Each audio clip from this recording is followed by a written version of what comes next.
Ένα καλοκαίρι πέρασε. Ένας χειμώνας έρχεται. Μία χώρα. Χιλιάδες νησιά που κανείς δεν ξέρει τα ονόματά τους.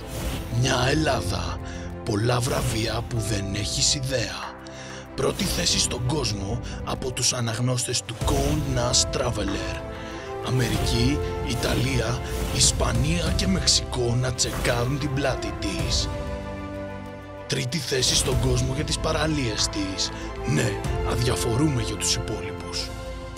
2 ελληνικά ξενοδοχεία που δεν μπορείς να πας μέσα στα 10 καλύτερα του κόσμου.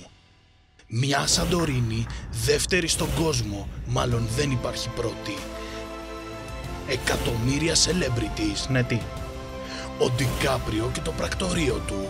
Η Μόνικα Μπελούτσι χωρισμένη. Ο Τζέραρντ Μπάτλερ από τους 299. Το αιώνιο Μιλφ Κέιτ Χάντσον. Η τεράστια Μαράια Κάρεϊ.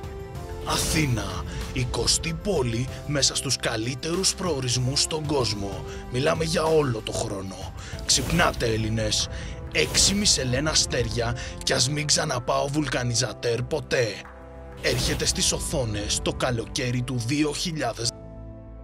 Το νου σας.